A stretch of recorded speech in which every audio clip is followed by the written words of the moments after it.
Hello viewers, अगर आप net aspirant हो और अपने पेपर 1 में अच्छा स्कोर करना चाहते हो तो ये वीडियो आपके लिए है। आज मैं उन यूनिट्स पर फोकस करूंगी जिनके 5 क्वेश्चंस ईच हमारे एग्जाम में आते ही आते हैं। That is DI, data interpretation, reading comprehension and mathematical aptitude. अगर मैं बात करूं तो 15 क्वेश्चंस तो पक्के ही हैं इन 3 यूनिट से। And if you want to secure 40 plus marks in paper 1 और अगर आप चाहते हो कि एक्यूरेसी बढ़ जाए आपकी और स्पीड बढ़ जाए, देन इन 3 यूनिट्स पे आपको फोकस करना बहुत ज़रूरी है।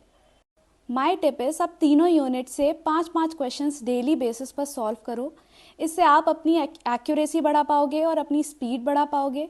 लाइक डीआई में अगर आपसे कुछ गलतियां हो जाती हैं या आपको बहुत टाइम लगता है क्वेश्चंस करने में, तो ये ट्रिक है जो बेस्ट है आपके लिए। And trust me, reading comprehension and data interpretation के क्वेश्चंस ही आपको एग्जाम में सबसे ज़्यादा फंसाते हैं। और अगर आप इन दोनों यूनिट से स्टार्ट कर रहे हो और आपके क्वेश्चंस अच्छे से निकल रहे हैं, तो जो कॉन्फिडेंस बूस्ट आपको तब मिलेगा, it would be helpful for you कि आप अपना पेपर अच्छे से कर पाओ।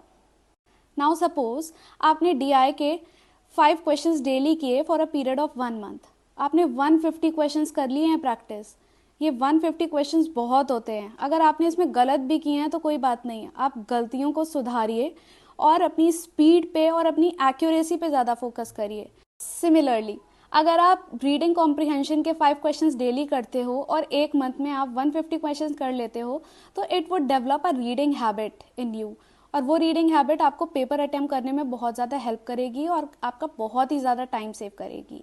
ऑल्सो अ प्रो टिप, अगर आप कॉमर्स आपका पेपर 2 है और आप रीडिंग कॉम्प्रिहेंशन पढ़ रहे हो, तो ये आपके पेपर 2 में भी हेल्प करेगी बिकॉज 10 क्वेश्चंस उधर भी आते हैं आरसी के।